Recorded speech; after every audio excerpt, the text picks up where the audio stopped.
မင်္ဂလာပါအမ်ရီလေးတို့ရေဒီနေ့လေးကတော့ကပ္ပနာမကြသူများနဲ့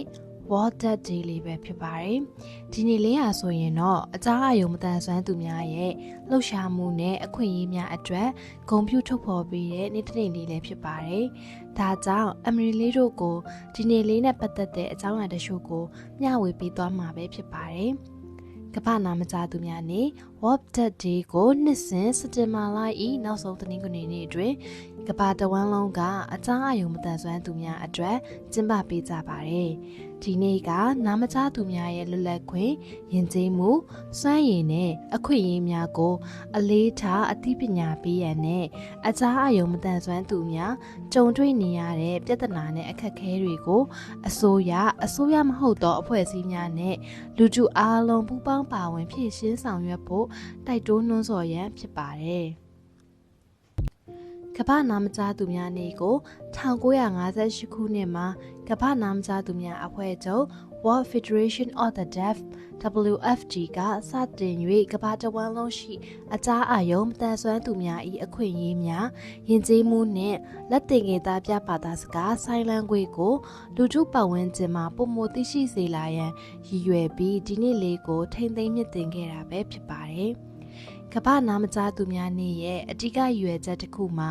အကြားအာယုံမတန်ဆွမ်းသူများရဲ့ဆက်သွယ်ပြောဆိုပုံများကိုဂရုတစိုက်ပညာပေးခြင်းနဲ့လက်သင်္ကေတပြနည်း Sign Language ကိုတရားဝင်ဘာသာစကားတစ်ခုအဖြစ်အတိမတ်ပြုလာစေရန်တိုက်တွန်းခြင်းဖြစ်ပါတယ်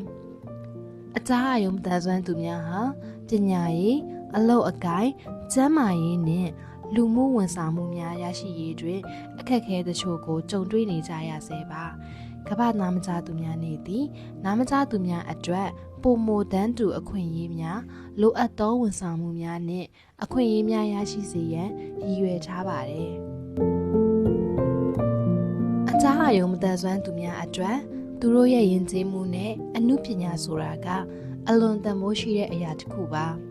ကမ္ဘာနာမကြားသူများနေ့ဟာသူတို့ရဲ့ယဉ်ကျေးမှုနဲ့ပေါင်းသင်းဆက်ဆံမှုတွေကိုဖော်ပြပြောကြားရန်အတွက်အခွင့်အလမ်းများရရှိစေရန်တိုက်တွန်းနှိုးဆော်ပေးပါတယ်။အကြားအာယုံမတန်ဆွမ်းသူများရဲ့စကားပြောခြင်းဆက်သွယ်ဆောင်ရွက်ခြင်းများက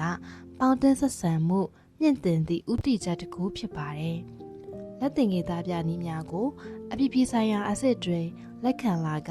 စကားပြောဆက်သွယ်ခြင်းတွေမှာလူတိုင်းလှုပ်ဆောင်လာခြင်းဖြင့်လေးစားမှုတန်ဖိုးမြင့်မားလာစေမှာပါအကြားအာယုံမတန်ဆွမ်းသူများရဲ့ပညာရေးအခွင့်အရေးများကအရေးကြီးတဲ့အချက်တစ်ခုပါ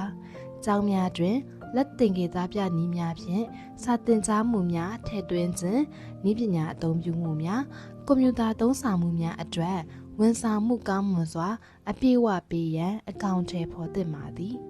အလောက်ကိုင်းအခွင့်အလမ်းများကိုမြင့်တင်ရန်နှင့်အကြားအာယုံမတန်ဆွမ်းသူများရဲ့အသက်ပညာများလုပ်ငန်းကျွမ်းကျင်မှုများကိုအသုံးချခွင့်ရရှိစေရန်ပံ့ပိုးမှုများပေးရပါမယ်။အလောက်ကိုင်းအခွင့်အလမ်းများကိုပုံမတန်းသူအခွင့်အရေးရရှိနိုင်ရန်ကမ္ဘာနာမကြားသူများနေ့ဟာထုတ်ဖော်ပြောဆိုတဲ့နေ့လေးပဲဖြစ်ပါတယ်။ကျန်းမာရေးဝန်ဆောင်မှုများတွင်လည်း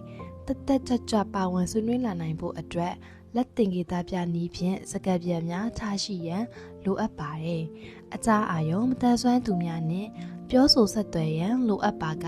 လက်သင်္ကေတပြဘာသာစကားကိုလေ့လာခြင်းကအကောင်းဆုံးသောနည်းလမ်းတစ်ခုပါ။အကြားအာယုံမတန်ဆွမ်းသူများ၏အခွင့်အရေးများနှင့်တန်းတူပါဝင်မှုများကိုဂရုတစိုက်ဆောင်ရွက်နေသောအဖွဲ့အစည်းများနှင့်ပူးပေါင်းဆောင်ရွက်ပါ။အကြားအာယုံမတန်ဆွမ်းသူများနှင့်သက်ဆိုင်သောလူမှုရေးအစီအစဉ်များတွင်ပါဝင်၍အသိပညာပေးဆောင်ရွက်ပါကမ္ဘာနာမကြားသူများနေ့သည်အကြားအာယုံမတန်ဆွမ်းသူများရဲ့ယဉ်ကျေးမှုပညာရေးအလုပ်အကိုင်ကျန်းမာရေးစသည့်အခွင့်အရေးများကိုတိုးတက်အောင်ဆောင်ရွက်ပေးသည့်အခွင့်အလမ်းတစ်ခုပဲဖြစ်ပါတယ်ကဲဒီလောက်ဆိုရင်တော့အမ်ရီလေးတို့လည်းWorld Dead Day လေးနဲ့ပတ်သက်ပြီးဗဟုသုတတရှိုးရရှိသွားကြလိမ့်မယ်လို့လည်းမျှော်လင့်ပါတယ်။အမ်ရီလေးတို့လည်းဒီ post လေးရဲ့အောက်မှာ comment လေးတွေရေးပေးခဲ့ကြဖို့ဖိတ်ခေါ်အပ်ပါတယ်နော်။အဆုံးထိကြည့်ပေးခဲ့ကြလို့ကျေးဇူးအများကြီးတင်ပါတယ်။နောက်ဗီဒီယိုတွေမှာပြန်တွေ့ကြမယ်နော်။